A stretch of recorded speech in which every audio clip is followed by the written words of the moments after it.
ಆ video already ನೀವು ಕೇಳಿರ್ತೀರಿ, audio ಕೇಳಿರ್ತೀರಿ ಯಾವ ರೀತಿ ಇದೆ ಅಂಥೇಳಿ. ನೀನು ಯಾವ ಜಾತಿನೋ ಗೌಡ ಅಲ್ವೇನೋ? ಮತ್ತು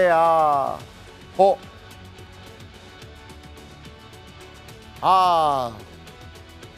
ಮಕ್ಕಳಿಗೆ ಯಾಕೋ ಅವಕಾಶ ಕೊಡ್ತೀಯ? ದುಡ್ಡು ಕೊಡಲ್ವೇನೋ? ಎಲ್ಲೆಲ್ಲಿ ನಿನ್ನ ತಾಯಿಯನ್ನು ಅಲ್ಲಿ ಯಾಕೆ ಕರ್ಕೊಂಬಾರೋ? ಈ ಥರ ಕೆಟ್ಟ ಕೊಳಕ ಆಡಿಯೋ ನಂದಲ್ಲ ಅಂತ ಅವ್ರು ಹೇಳ್ತಾ ಇದ್ದಾರೆ. ಅದು ಬೇರೆ ವಿಚಾರ, ತನಿಖೆ ಆಗಲಿ. ಇದರ ಜೊತೆಗೆ ಇನ್ನೊಂದು ಪಾಯಿಂಟ್ ಮುನಿರತ್ನ ಕೂಡ ಹೇಳಿದರು ಚೆಲುವರಾಜು ಬಗ್ಗೆ. ಆ ಚೆಲುವರಾಜು ಎಷ್ಟೋ ಜನರನ್ನು ಅಟ್ರಾಸಿಟಿ ಕೇಸಲ್ಲಿ ಒಕ್ಕಲಿಗರನ್ನು ಸಿಲುಕಿಸಿದ್ದಾರೆ ಅಂತ. ಅದು ಹೌದು ಅಂತಾದರೆ ಅದರ ಬಗ್ಗೆ ಕೂಡ ನಾವೊಂದು ಮಾಹಿತಿ ಕಲೆ ಹಾಕ್ತೀವಿ. ಅದರಲ್ಲಿ ಎರಡು ಮಾತೇ ಇಲ್ಲ ರೀ. ನಾವು ಒಂದೇ ಹೇಳೋದು ಸರ್, ಈ ನೆಲಕ್ಕೆ, ಈ ಮಣ್ಣಿಗೆ ಒಂದು ಕಾನೂನಿದೆ, ಇದಕ್ಕೊಂದು ಸಂವಿಧಾನ ಇದೆ. ಸಂವಿಧಾನ ಭಾಳ ಅತ್ಯುತ್ಕೃಷ್ಟವಾದಂಥ ಸಂವಿಧಾನ ಇದೆ.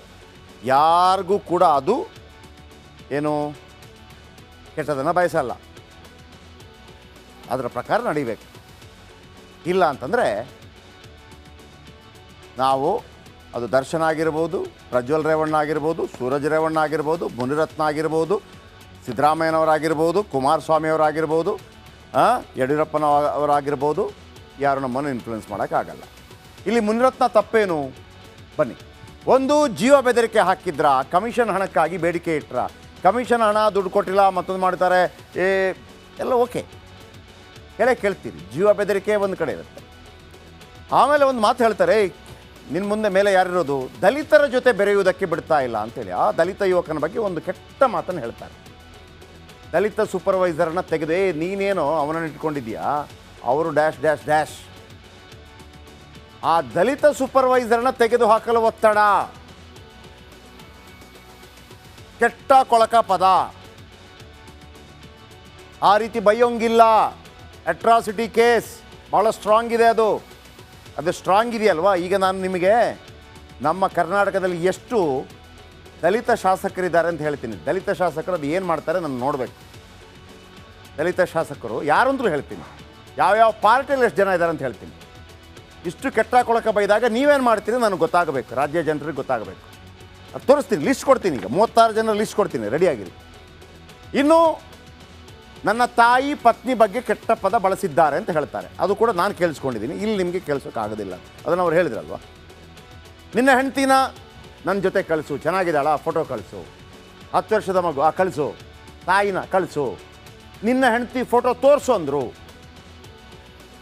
ಆಮೇಲೆ ಶಾಸಕರ ಆಪ್ತ ವಸಂತ್ ಕುಮಾರ್ನಿಂದಲೂ ಜೀವ ಬೆದರಿಕೆ ಇದೆ ಅಂತೇಳಿ FIR ಇದೆ. ಆಮೇಲೆ ನೋಡಿ,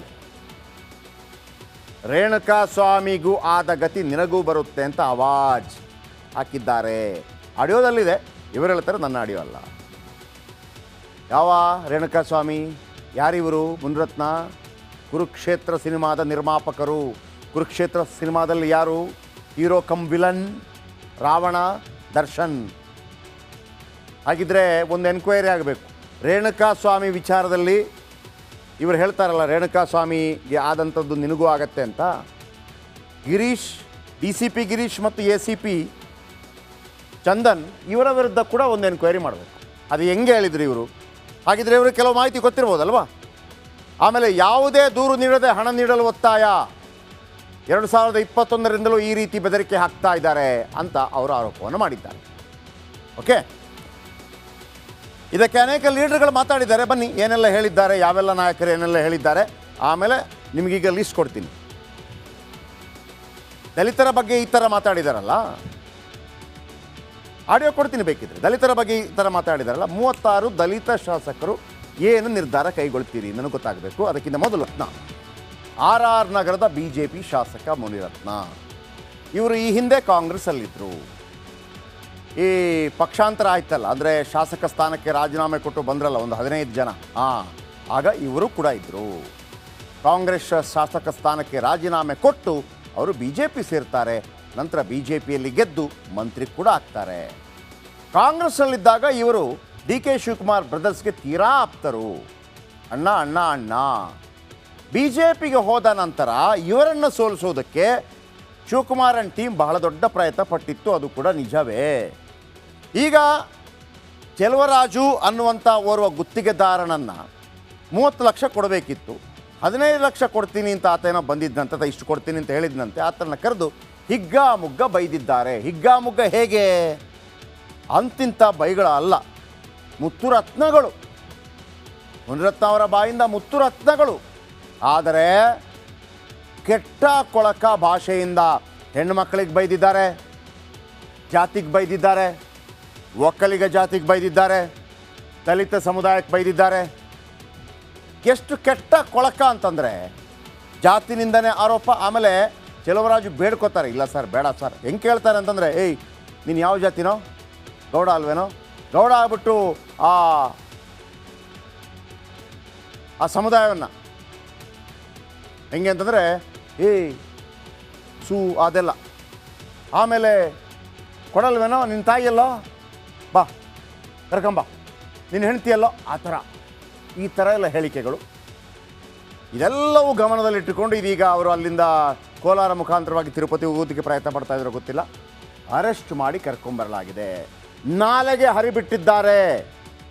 ಇದನ್ನು ಕೇವಲ ಸುದ್ದಿ ಥರ ನಾನು ನೋಡಲ್ಲ. ನಾವು ಆಯ್ಕೆ ಮಾಡುವಂಥ ಜನಪ್ರತಿನಿಧಿಗಳು ಈ ರೀತಿ ಮಾತಾಡೋದ? ರೋಡ್ ಸೈಡಲ್ಲಿ ಮಾತಾಡೋನಿಗೆ ಒಂದು ವಿಶೇಷ ಬೇರೆ.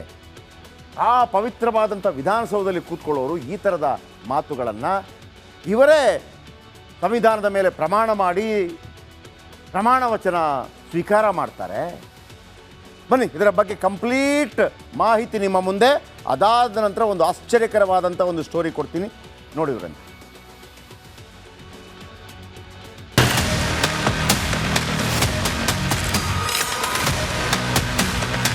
ಅಲ್ಲೋ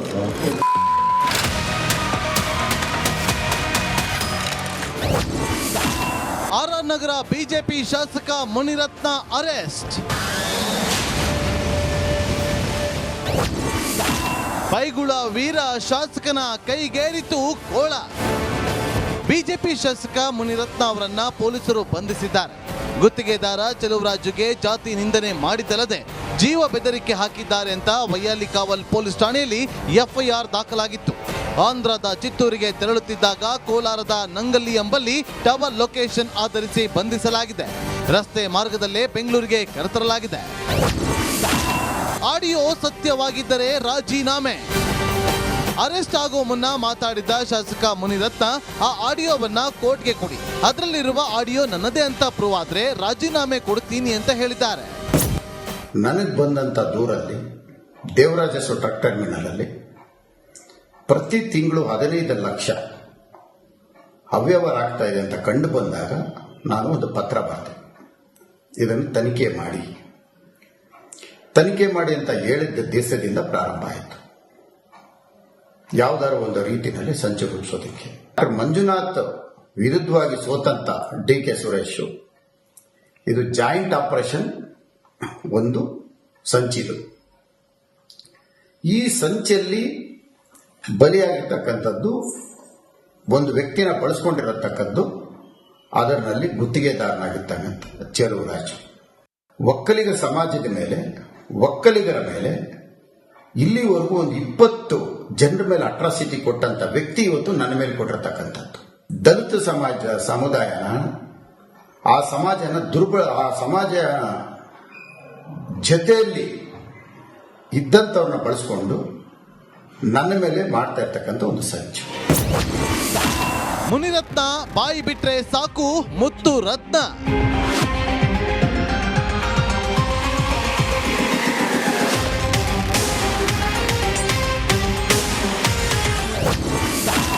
ಗುತ್ತಿಗೆದಾರನಿಗೆ ಬಿಜೆಪಿ ಶಾಸಕನ ಟಾರ್ಚರ್.